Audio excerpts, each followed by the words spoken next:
Today, we're going to talk about what your lab's really worth. We're exploring current market forces and legal considerations before a sale. We're going to be speaking with Danielle Tangorre, Les Levinson, Derek Taylor, and we're going to have a few different perspectives on what goes into a laboratory sale, whether you're on the buy or sell side of that. Danielle has extensive experience counseling clinical labs, healthcare providers, behavioral health providers, hospitals, and other healthcare entities to navigate operational and compliance issues and assist with business transactions. Danielle regularly advises clinical laboratories and other healthcare entities with respect to federal and state fraud, abuse laws, and billing compliance. She also routinely represents clients before federal and state agencies related to healthcare enforcement, investigations, and audits. And Les Levinson is also here. He's the co-chair of the firm's Transactional Health Law Group, a member of both the Health Law and Business Transaction Groups. He has represented private and public businesses throughout his more than 30 years and has completed more than 400 M&A deals and financing transactions.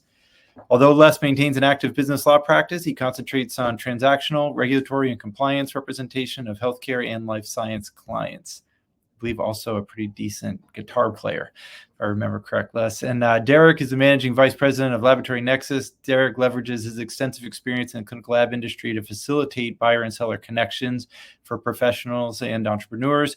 Before joining Lab Nexus, he was a key member of the consulting team at Lighthouse Lab Services here with us, where he helped us establish the buyer-seller solutions division before it was spun off. And he's the guy to know if you're looking to buy or sell a laboratory, because he knows the other people on the other side of the transaction that are looking to make deals happen. So we're going to go ahead and jump into this. But I'm going to go over a few housekeeping items before we start. Reduce your chances of buffering by closing things you have running in the background, heavy bandwidth apps in particular. Most common question we get asked is, will this be recorded and will you have access to it? I'm sure 4 or 5 people will still ask us that today. I'm telling you, you will. You don't have to do anything. We're going to send it directly to you, directly to your inbox. If you registered and you're here, you're going to get it. Don't need to do anything further. We do want to hear from you, though. So we do have Q&A section on the right side of your panel. So if you have questions, drop them in there. We'll be kind of curating those questions into common threads and trying our best to get to them as we go. And we may run a poll or two, as we like to hear from our audience. So keep an eye out for that. They'll pop up and your response will be aggregated with your peers, and we can get some feedback from you guys in real time on what we're talking about and what you're seeing on the street. A little bit about us. The reason we do this, Lighthouse, we are a laboratory consulting company servicing multiple different areas of laboratory solutions. One of the solutions that might be applicable today, if you're thinking about doing an acquisition or you're involved in some kind of M&A in the lab industry, is our RCM due diligence and mock audit and our mock inspection product.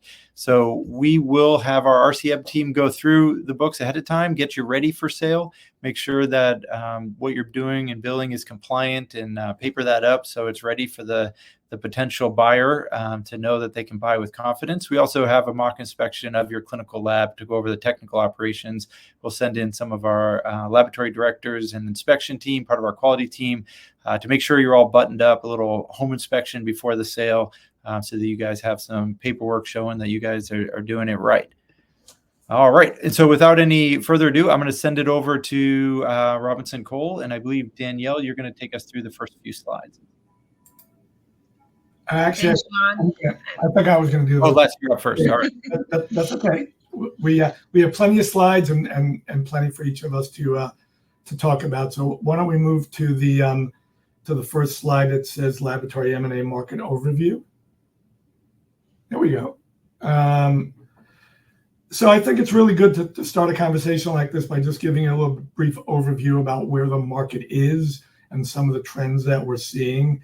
So I think most expected that the climate in the beginning of 2025 was going to be strong from M&A. The election had been over. A lot of the uncertainty that was overhanging the marketplace had seemingly been taken care of. There was a lot of pent-up demand. But we have seen some pauses and hiccups in that activity level. Some of that's attributable to the pause in interest rate reductions that people had been really expecting. General economic uncertainty, some of which was not predictable back in November, like tariffs and things like that. And with the passage of the so-called Big Beautiful Bill, the pending Medicaid cuts have also created some uncertainty. But having said that, healthcare continues to be viewed by most as a defensive investment and a little bit more immunized than some of the turmoil that we might be seeing in other sectors of the market. And that continues to be a lot of interest in various healthcare verticals, including the lab space. We also know that there seems to be a lot of anticipation of some kind of a rate cut in September. And if we get one, even if it's small, the feeling is that it's really going to unleash a lot of additional activity. And that would be a good time, because if things are going to get going further, September is a pretty good time to do it before we get deeper into the end of the year. So let's look a little bit more at the next slide. So who are the buyers? Well, Derek can talk to that a little bit too, but you've got institutional companies, they're public companies, you've got private equity firms that continue to be active in the space. More recently, you've got family offices coming together and viewing this as a good way to deploy their capital. So we're seeing a little bit more activity there. Valuations continue to be strong. Some of that's based on size, geographic needs, the type of lab facility that may be coming to market. As investors are looking at the companies, well, what is the reimbursement mix that a particular lab may have?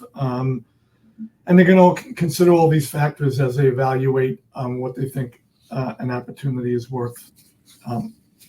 Danielle, I think you're going to talk a little bit about some of the deals. Yeah, and I think before we move off this slide, I would say some of the things I've seen have been therapeutic companies coming in to acquire laboratories to pair it with their pharmaceutical.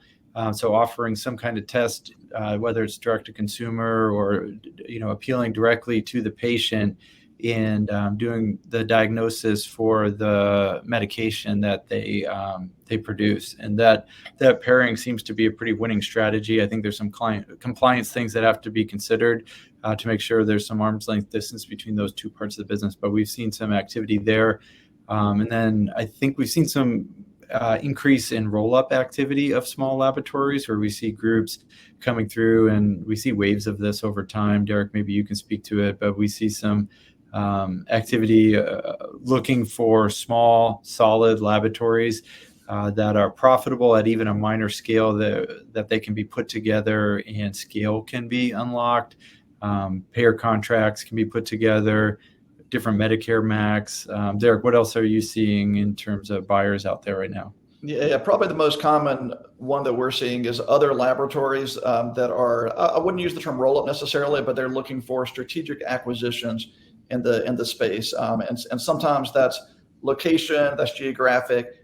Sometimes it's groups, laboratories out there that are looking to move into a more specialized area, molecular, genetics, some of those areas seem to be picking up as well.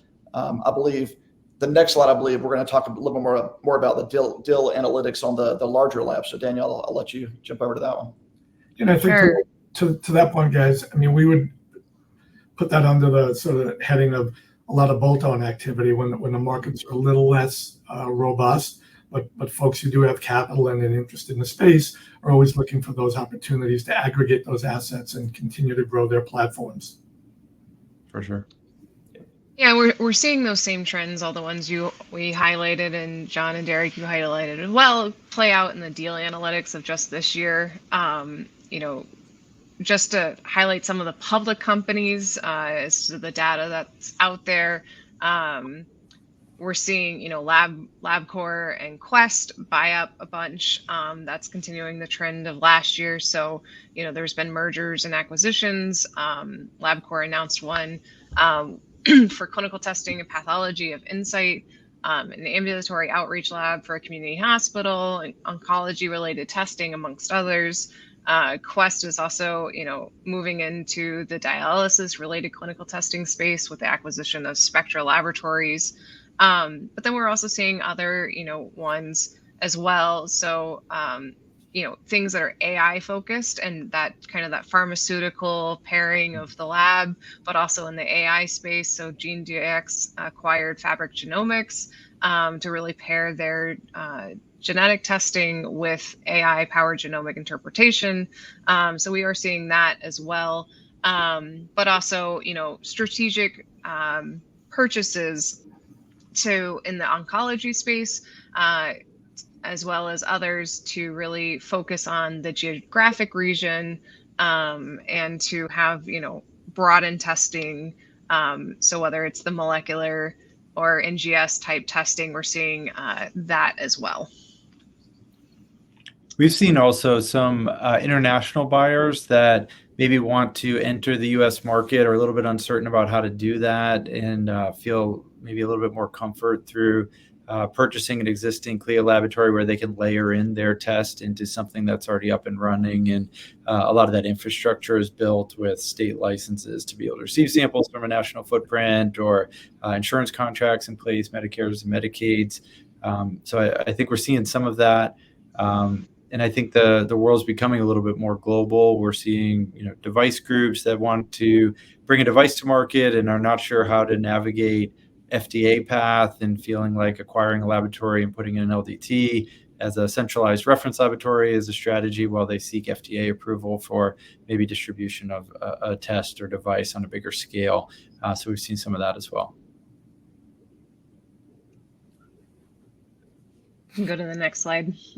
So just to keep talking about this, the trends we're really seeing is, the continued buying power of large institutional lab companies. LabCorp, Quest, Sonic last year were strong over overall M&A deals. But, as John just mentioned, there's been, international buyers coming into the space, pharma as well. We're seeing a lot of focus just in 2025 on oncology, genetics, PCR type testing, and AI related companies. Your data is really important, right? So there's been a lot of discussion in the marketplace about harnessing your data, what that looks like, whether that's pairing with pharmaceutical companies or research institutions, selling select assets, or, powering with AI related companies. Digital pathology continues to be at the forefront as well. And so we're seeing an increase in that, and, strategic partnerships with digital pathology as well. Not always a full merger and acquisition, but joint ventures or other things of that nature. And then the constant search for valuable contracts, with a lot of closed markets. There is a lot of discussion about strategic purchases to address those issues, gain market share, and things of that nature. We see it a little bit even beyond the commercial payer contracts on the Medicare MAC side, with MolDX continuing to be difficult to receive some Z-code tech assessment approval for certain tests that groups are seeking to acquire brick and mortar outside of the jurisdiction of MolDX, so that they can potentially be reimbursed through other channels or avenues.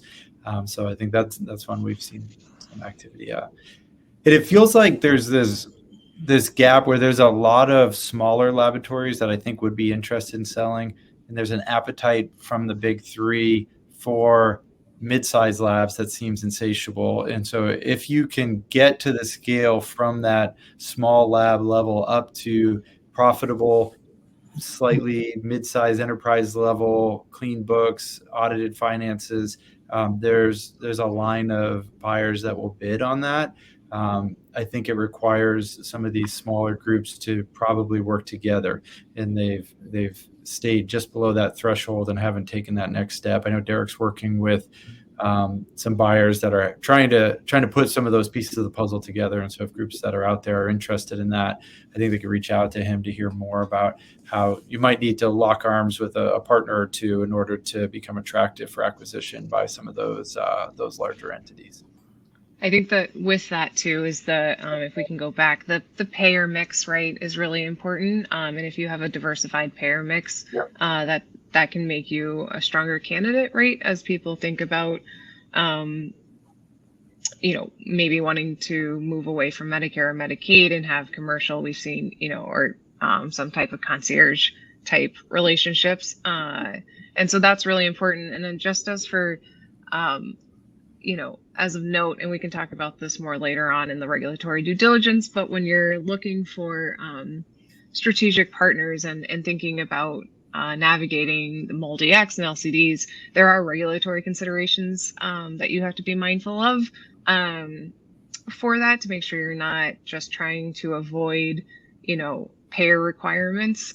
So there is legal considerations there that you have to play and, keep in mind as you navigate the M&A space.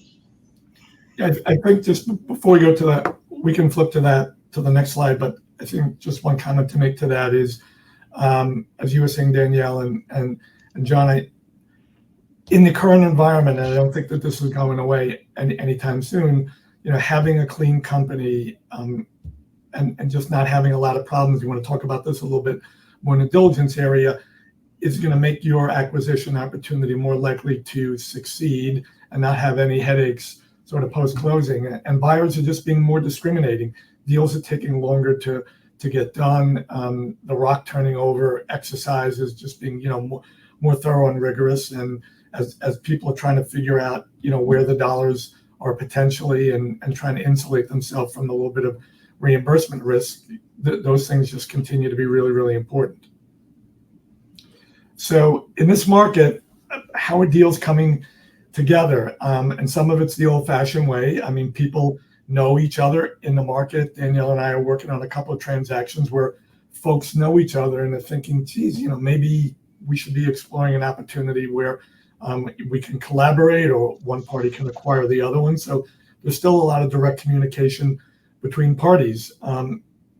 Sophisticated buyers who have business development arms are making cold calls, as are private equity firms who are reaching into target opportunities that they'd like to talk about. And then sometimes sellers are engaging the services of an investment banker like Derek, and trying to figure out, well, you guys know the market, help us figure out what our company's worth and running a process for us. And sometimes those processes can be really targeted in that you've got a universe of defined buyers who are really your tight, logical buyers. And sometimes you want to go out and explore the market more broadly. And that really depends on each situation being a little bit different. Yeah, and Les, and that's really where we can come into play as well. We're in the market. We're working with both buyers and sellers. And so if someone on this webinar has a question about the industry, or you want to know kind of what's out there, we would love to just have a free consultation with you to see kind of what your needs are on the seller side, or if you're a potential in the buyer side, we would like to help you guys come up with a good M&A strategy on what that can look like for you guys in the future. And we work with people like Derek, and but we're not investment bankers, we're lawyers. So we wouldn't pretend to do what it is that Derek can do for you, but we do work closely with him and others. Just to briefly mention the type of consideration that's typically available in a transaction. Sometimes it's just a cash deal. Seller needs to take cash and the buyer wants to pay cash. More often, if you're dealing with a private equity firm, it's going to be structured where there's going to be a portion of cash and a portion is going to be equity, typically rolled into a new acquisition entity that's going to acquire the lab. At the low end, that can be 10 to 15% of the total deal value, but more typically it's 25 to, at the high end, 45%. Sometimes that's driven by seller who really wants to have a larger stake in the enterprise going forward. Sometimes there's an earnout component where the party really can't figure out what the right valuation is. So you'll structure an earnout where some of the consideration is going to be paid based on future performance, typically off an EBITDA model. And sometimes employment or consulting agreements will also comprise a portion of the consideration. So we can go to the next slide. So now you've decided that you want to transact. This is the year. The sun and the moon have lined up, and it's the time to exit. So let's begin to talk about how do you prepare to transact. Well, you need to form a deal team. you're going to have an internal team. Who are the people that are going to help you facilitate that transaction? Normally at the beginning, it's going to be a pretty tightly organized group. Maybe it's your board or your governing authority. Could be people on your executive team, your CEO, your CFO, CTO, general counsel, other folks. And you may be adding key operational people as needed. So as your process moves forward, you may be broadening that team, but you want to keep the transaction confidential in what you're doing until you've executed a purchase agreement. So you're going to keep that group a little bit narrow.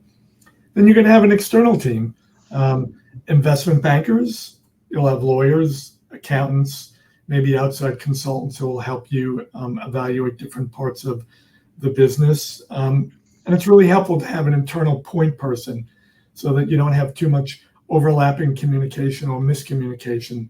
And usually that's one person. Maybe it's your CFO, it could be the COO, general counsel, or maybe the CEO will be running that and helping you manage that. Because while you're doing all this deal stuff, you still have a business to run. You're running a lab. You've got tests coming in and dealing with all the day-to-day stuff. So it can be daunting, but you want to manage it as tightly as you can. Let's talk a little bit about due diligence, which I think that's the next slide, which we were alluding to a little bit before. In any transaction, it's critically important for both buyers and sellers to be fully engaged in the due diligence process. And if you're thinking of transacting, it's really important to get as well organized as you can reasonably long before you enter into the market. Maybe that's 6 months, maybe that's 9 months. It depends on your particular company. But being proactive is really going to pay dividends to you in terms of getting a transaction completed, not having any issues after the transaction, and holding on to value.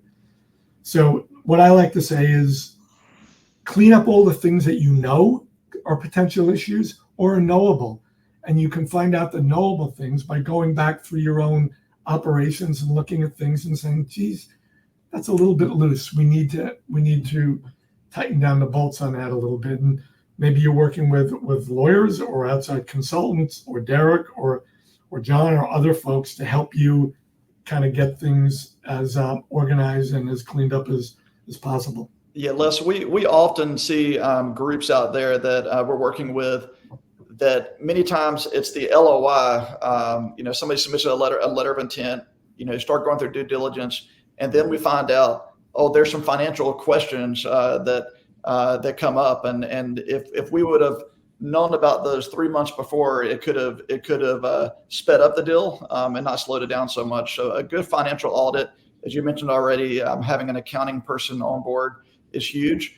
And then, of course, as you mentioned, we also have had situations on the legal side, whether they're from previous audits, things that could have been cleaned up a little bit more on the front end, that have definitely slowed down, deals. And sometimes it's caused groups to lose deals at times. That's and particularly in the regulatory area, that happens to be sort of a singular deal killer if you could forecast anything. So as you were just mentioning, often sellers will get what's called a QOV, a quality of earnings report from an outside financial advisor. That's standard for buyers. Anyone who's coming in and looking at you is either going to do their own independent QOV or they're going to rely on your QOV with some kind of updating mechanism. And then the scope of diligence can vary. Sometimes it's a full due diligence exercise where the buyer is looking at your legal, financial, operational, clinical, all the things that could affect the business going forward. And sometimes, depending on the level of preparation, it may be more in the nature of confirmatory. But whichever exercise it is, it's really important to get your arms around it before you deep in the market. And as Derek said, you don't want to be talking about the stuff when you're at a letter of intent stage, because it's gonna cause some potential issues for you. Another thing that you'll want to look at are your key third-party consents. If you have really important contracts, and those contracts to be transferred in a sale are going to require consent. It's good to know about those. Or if you have licensure issues, and it's going to take a certain period of time to transfer those licenses over, we would call that more of a gating issue, and it's good to know about that so you can measure your expectations about how long it's going to take to get a deal done and what needs to be done. Well, Les, one thing you mentioned, insurance contracts. It's very common that we have groups, especially that have old legacy contracts.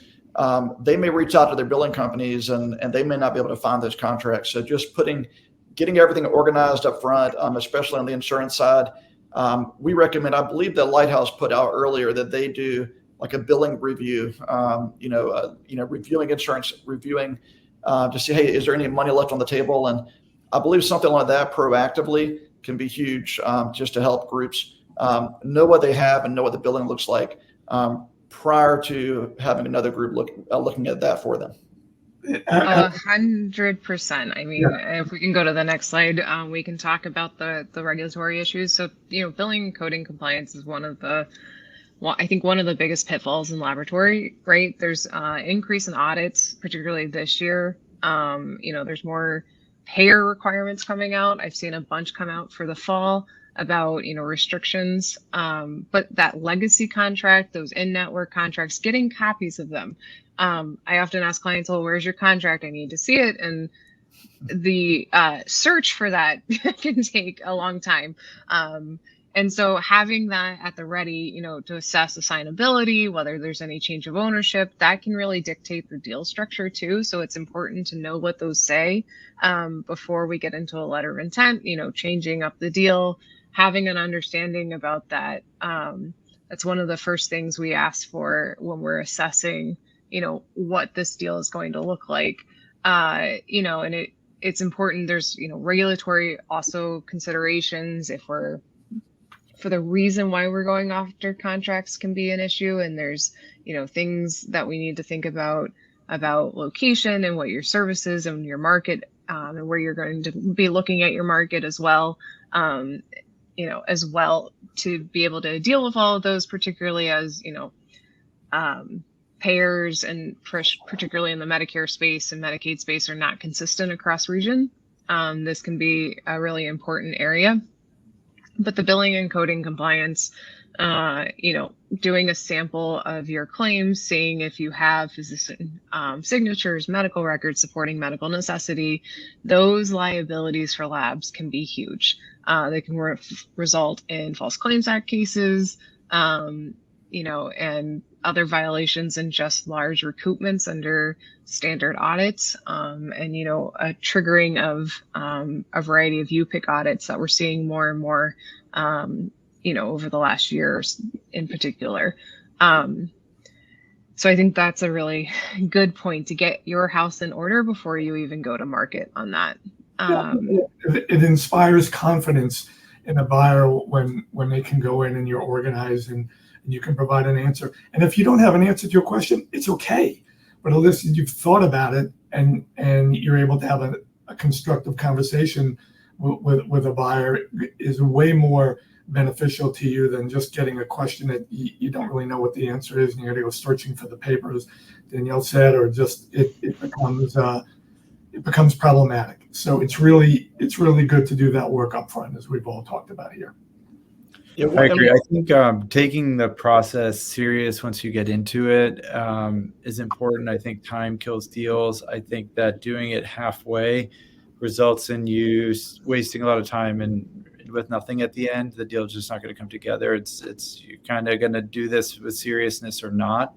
And so if you're approached and you don't have your house in order, I would just echo Les's statement about communicating back. If you don't know, give them some idea of timelines. Let them know that you're operating a business. You're going to have to find something. But leaving the potential buyer waiting without understanding why for long periods of time, it just does not instill confidence. Yeah, and John, one additional piece here. I think this would fit under the licensure category, but we do have groups, that come in and they're looking at the like inspection reports, and they're going to really want to go in and do a pretty good audit of the actual CLIA, the lab directors, the actual laboratory side of things. And so having a consulting group ahead of time come in and take a look at your lab itself, it's going to help to make things look better as well, but just to make sure that everything's in order on that side as well. I believe, John, does Lighthouse, what can they do for groups to review that ahead of time?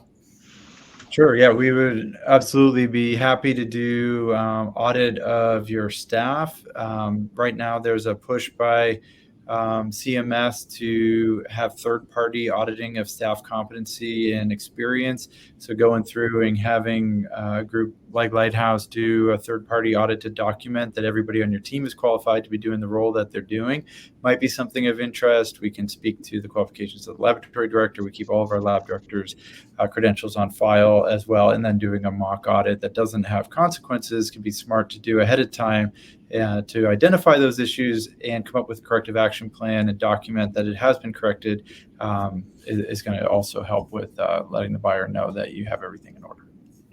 Yeah, all of that's super important. You don't want to be doing this midstream of due diligence right after an LOI is signed, and then dealing with that in discussions with the buyer. I think the other thing that you want to think about before, hopefully before due diligence, is really the your referral relationships and your marketing materials. I mean, that is one of the prime areas for investigations in this space. There's been a lot in the news in the last 2 months about ECRA, which we haven't talked about for a long time, but there has been decisions out there about what is marketing, what is advertising, the implications of that under the anti-kickback statute, as well as ECRA, and the False Claims Act exposure. When we're doing due diligence, we often see deals and we'll uncover things about referral relationships or marketing or bonus structures that weren't vetted and can, be problematic for a deal. And so, that can be a deal killer, or it can, result in a special indemnity, which we'll talk about. But it's really important to assess all of those things prior to going to the market, because those are going to be carefully looked at in due diligence. So one last comment on all this, and then we'll move on to the next slide. If you look at the period from 2021 to where we are now, there's clearly been a paradigm shift in transactional risk tolerance. Buyers were much more willing to accept greater risk coming out of that period than they are now. And it's not that they're not enthusiastic about your company or doing that deal. They're just going to kick the tires harder and deeper and make sure that they're not overlooking something that could come back to impact them later on. So now we've talked about some of the pre-prep, but also, things that might come up in diligence. Let's talk about, first steps of documenting the transaction. Even prior to the letter of intent, you might have a non-disclosure agreement, an NDA. Don't treat this as boilerplate. If the deal falls apart, this can have repercussions for you. But even, during the deal, it should be reviewed and revised and talked about. Just don't sign it. Letter of intent, also same thing. This is a point where you might, you can really set up the deal for, get all of the hard talking points out at the beginning, and put them in the letter of intent instead of leaving things vague and to be discussed during the definitive documents. That can lead for, a lot of time and effort and the major discussions, which is not the time, necessarily the best time and place to do that. So do spend your time and really hash out the details in the letter of intent so that all the parties have their expectations set. Once that's signed, a lot of things happen at the same time. You're doing due diligence while you're doing definitive documents. There'll be the purchase agreement, there'll be ancillary documents, sometimes, a management agreement or a transition service agreement. You'll have your various employment agreements or other type of consulting agreements. And then really importantly, also the disclosure schedules. These often get overlooked, but are very important and take a lot of time, and so need to be, going at the same time as everything else. We want to go to the next slide, Les. Yeah, so just we've listed most of the things here that I think you'd be concerned about in the letter of intent. The letter of intent is like the beginning menu for your transaction. It sets forth the various steps that are going to occur and the key points in it. So I'll just spend a little bit of time talking about this, but I can assure you that don't just sign a letter of intent if it's presented to you by a buyer. Make sure that your investment banker, your lawyers review it and can negotiate some of the provisions in there and set expectations and get some things cleared out long before you get to the definitive documents, which I guarantee you will pay huge dividends to you. For example, there may be tax implications in the way the deal is structured. You want to address those at the letter of intent so that you know there isn't an unintended tax cost to you as a seller. The remedies that may be available to the buyer. A lot of this can be managed in the letter of intent in terms of survival of representations and what your exposure may be post-closing. And also importantly, the no shop or exclusivity provisions. Any buyer who's now going to spend a lot of time and effort trying to document a deal and get it to closing is going to want to know that they have the freedom to work with you exclusively and that you're not talking to other sellers. On the short end, that period of time could be 30 days, but typically it's 60 to 90 days. That's a pretty standard market provision. But when we're working with our clients, we're also going to want to make sure that our buyers are moving with due attention to this transaction. So we may be building in factors like we want your diligence to be completed within a certain period of time and that you've reconfirmed the principal terms of the deal, the price, and some of the other things. You're delivering drafts of documents within a certain agreed upon period of time so that we know the momentum is happening here and it isn't just turning into a look-see opportunity. And Les, real quick on that slide, for smaller deals, sometimes on the seller side, we may be pushing for a much shorter time frame there, right? I mean, especially if we're looking at something under $1 million, under $2 million. And so, that's an important piece right there for us. And we're always reviewing that just to make sure that they're not stuck in, perpetuity, with one group if there's not anything moving. And that's why I think, as I was saying, it's really important to have goalposts around that yep. You're going to be done with your diligence. If it's a small deal and you've got 3 contracts and they don't need to spend 90 days, kicking the tires, so they can do that. But that's really a facts and circumstances. So there's really a lot of intent that we see that we don't try to put those milestones in there. And I also want to see a draft of a document. I mean, if you're getting a 100-page purchase agreement for $1 million deal, it's you're killing a fly with a building, and it's really unnecessary. So you have to try to moderate the documentation in relation to what the transaction really calls for. I think we can flip to that, and there we go. Yeah, so for, as we talk about the letter of intent and the deal, you really want to assess what your desired outcome is. If a potential buyer or seller comes to us and wants to talk about a deal or potential acquisition, we're going to say, what are you trying to achieve, right? And there's a lot of considerations here. We've talked about contracts and signability that may dictate part of the deal. Some may need it to be a stock purchase because of the nature of the contracts. Sometimes you're just buying select assets. We see that as well. And sometimes the parties are saying, well, let's do this in another way. Let's have a joint venture or something of that nature. Occasionally you need to set up a management agreement depending on the deal. There's so many considerations here that are driven by diligence, whether it's your contracts, your desired outcome, what you're looking for. And so it does make sense to really think about what you're trying to achieve and talking about that from a business standpoint so that we can then advise on what makes the most sense. And the deals carry different liabilities too, and so with a stock deal you're getting more liability carrying on because you're purchasing and going into the company versus an asset deal, although there are liabilities that still go with that, particularly in the Medicaid space. But it's important to assess that, and the deal structure may change also based on diligence. And so if you don't have your house in order and there's big red flags, that may ultimately change the deal structure and the purchase price and things of that nature. Yeah. So before we just a couple of comments on the joint venture part. I mean, joint ventures are interesting and they can be really beneficial for both parties, but there's a lot of nuance to a joint venture. There's governance, there's exit from the opportunity, there's board control. There are a lot of things, and it's really helpful, again, I think, just taking a half step back. If you know that you're going into a joint venture, having your advisors help you figure out the key points that you maybe want to address in your letter of intent will really help you guide that whole discussion and guide the way that deal is going to be documented going forward. So that's just something I wanted to flag there. So I think we can go to the next slide.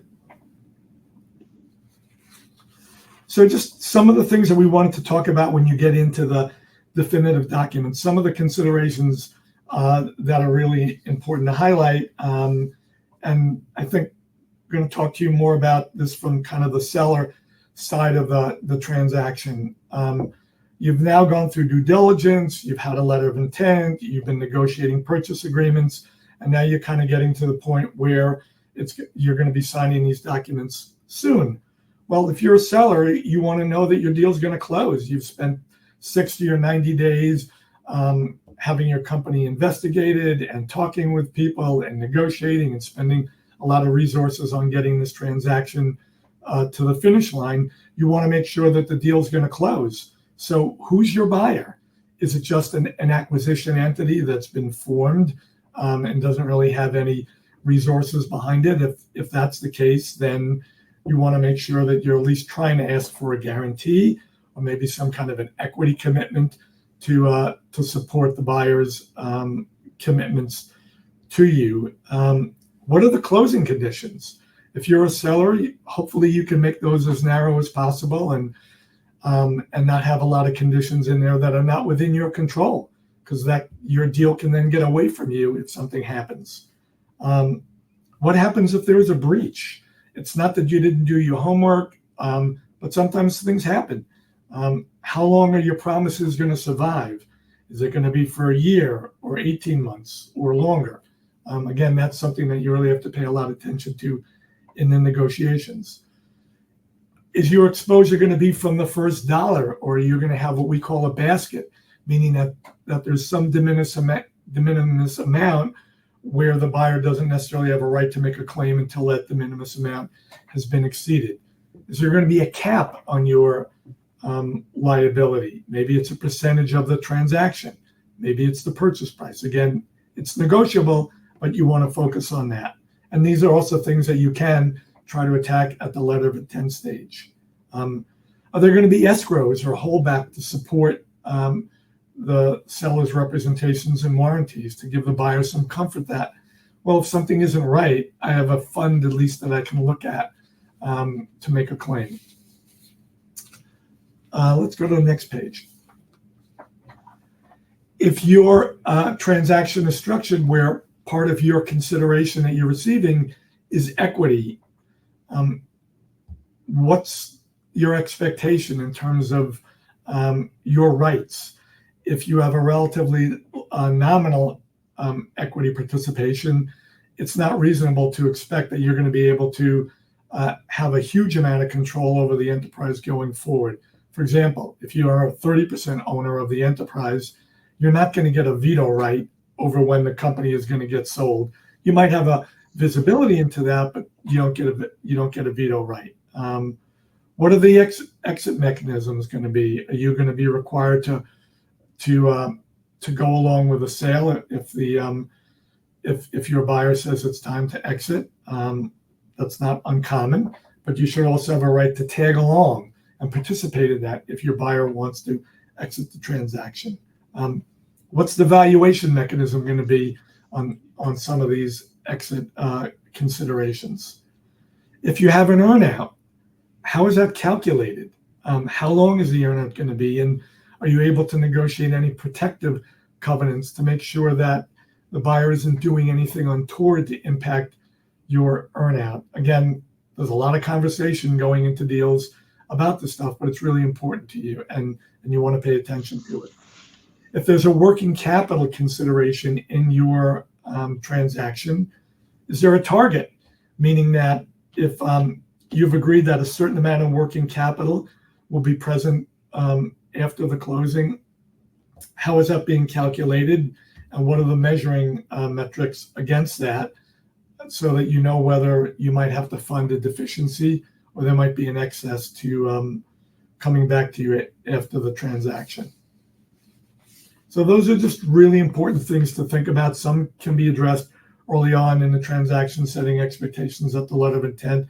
But clearly, those are the things as a seller you're going to want to know. Well, how much of my consideration am I going to be able to keep, and is how much of it is potentially at risk, and what have I done to protect that? Because this is probably the most important transaction that you're going to do in the business life cycle of your company.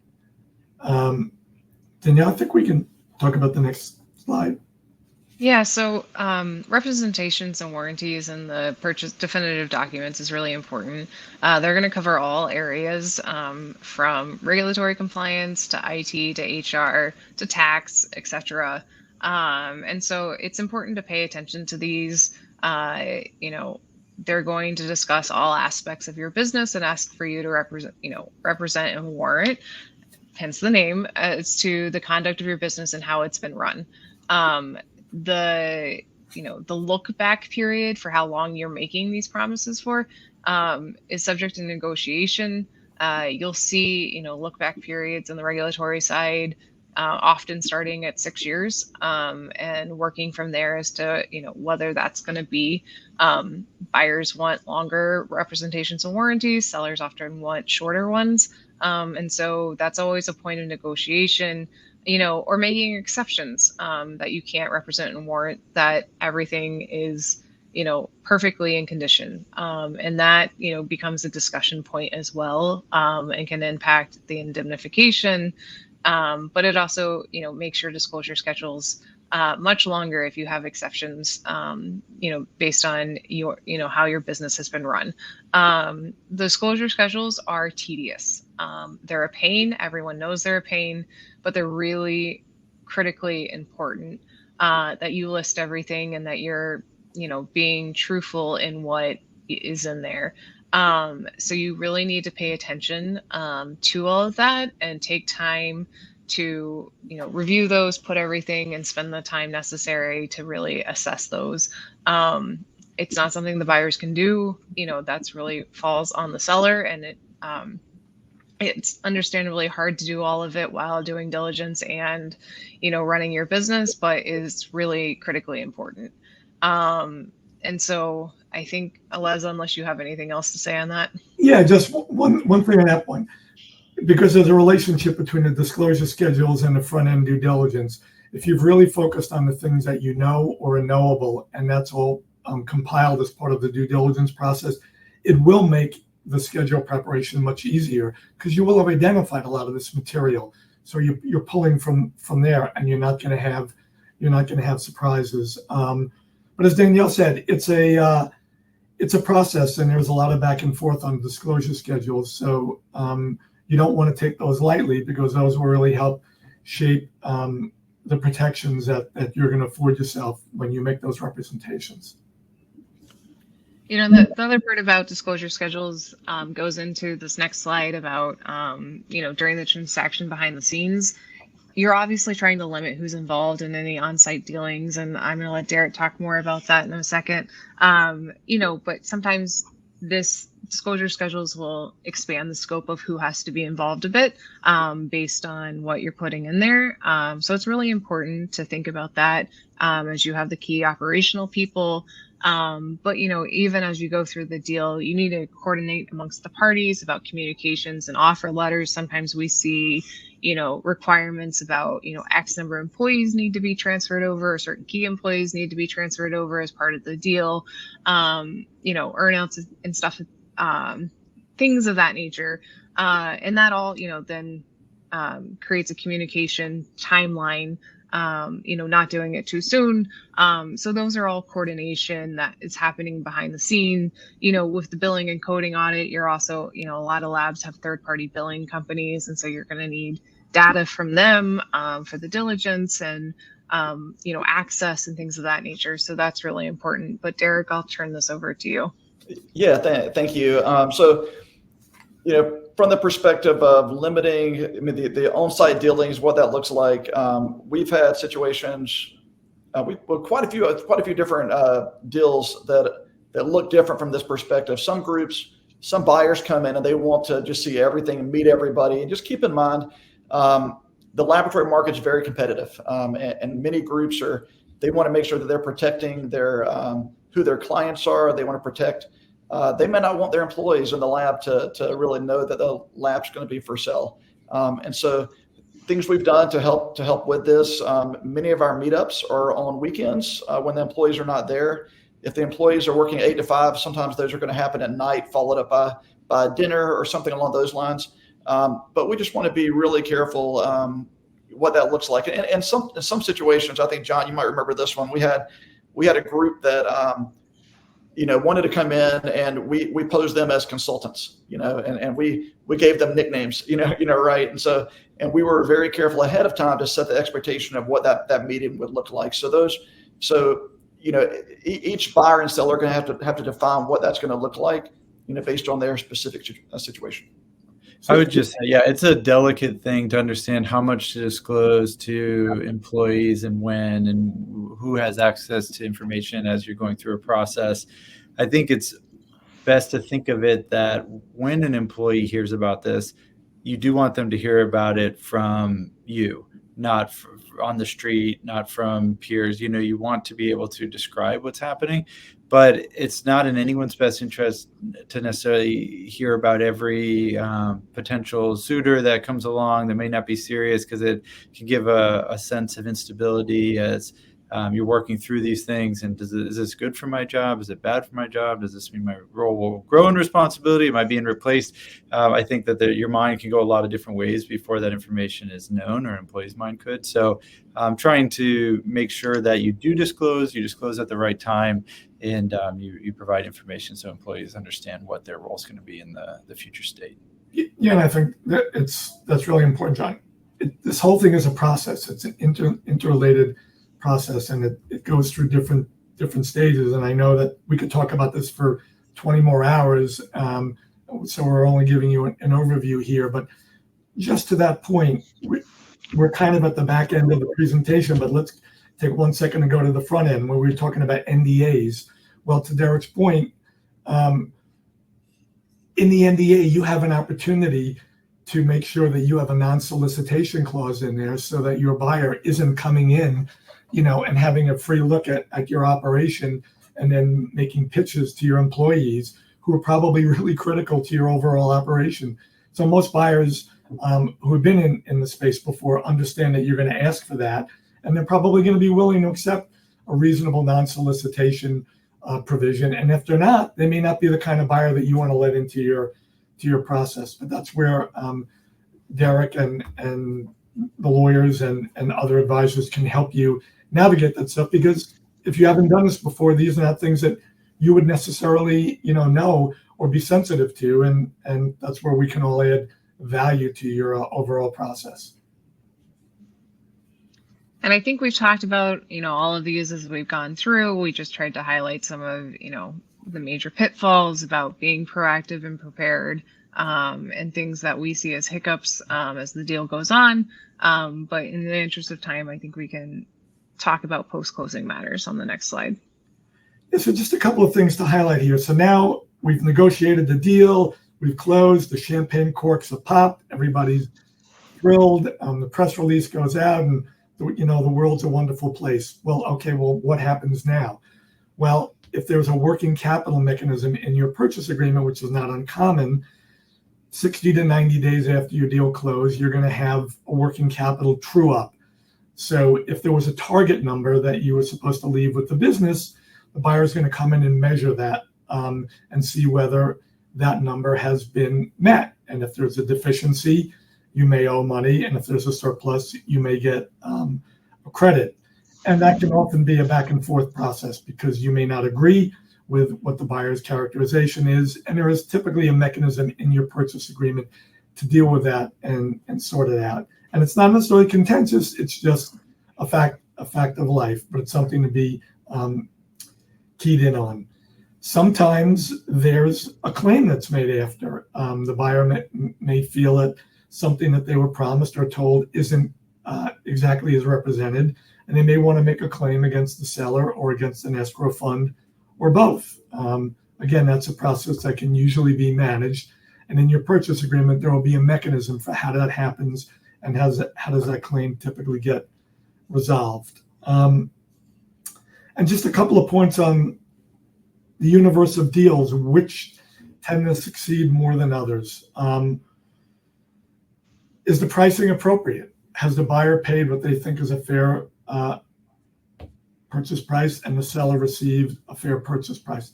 If one party feels like they've been had, sometimes that comes back to bite you. So, it's you want to be treated fairly, but no one wants to feel like they've been gouged. Is there an early alignment of expectations in terms of, well, how long is this deal going to take, and what needs to go into it in order to complete the transaction? If both sides are kind of aligned on that, the deal is going to be more successful than not. We talked about this a lot during the presentation. No major diligence surprises. If those come up in the middle of the transaction, that can make your deal run off the rails. And is the post-closing transition and integration pretty smooth? Is the buyer coming in and kind of getting what they expected? People staying with the business? There aren't really any major hiccups. And those are the deals that tend to work more than others. So I would say signs of that on the early side. If the group that's approaching you comes with very complex mechanism for acquisition that doesn't include cash at close and some of those, that I don't see those closes often. There's a lot of, feels like smoke and mirrors at least of how this deal is going to work. If you don't understand it, I would be very cautious, as you look at deals. I also think there's a period of remorse post LOI oftentimes that both buyer and seller go through. I think everybody's really happy the day the LOI is agreed on, and then you pull back the hood, you start dealing with all the problems, and the potential buyer sees this and is wondering, should I even acquire this? The seller is put through hoop after hoop that they need to produce and document and jump through, and everybody starts to get a little bit sour. And I think you have to push through that. It's just part of the process that there's work to be done. Sleeves need to be rolled up, and that you have to go through it to get to the deal.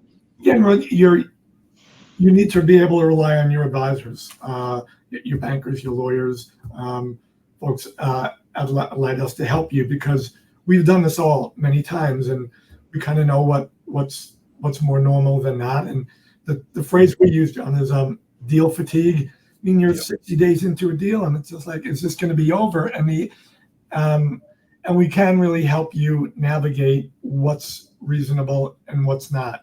And sometimes buyers are they're turning over a rock, and then they're turning over a pebble, and then they're turning over a grain of sand.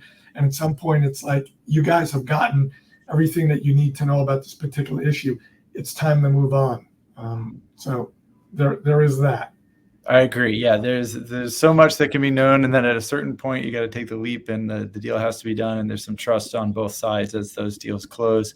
Well, I want to thank both Les and Danielle and Derek for their time, their expertise, their knowledge being shared. Hopefully this was helpful to everybody in the audience. Their contact information was up there. If you need anything further, feel free to reach out to us. This recording will be sent to you. We're not going to have a lot of time to jump into questions here. It looks like we're up against the end of the clock, but hopefully you were able to get most of those answered. It looks like most were. It was just a couple of small questions. So thank you guys, and thank you attendees for giving us your lunch hour, and I hope you come back for our next webinar.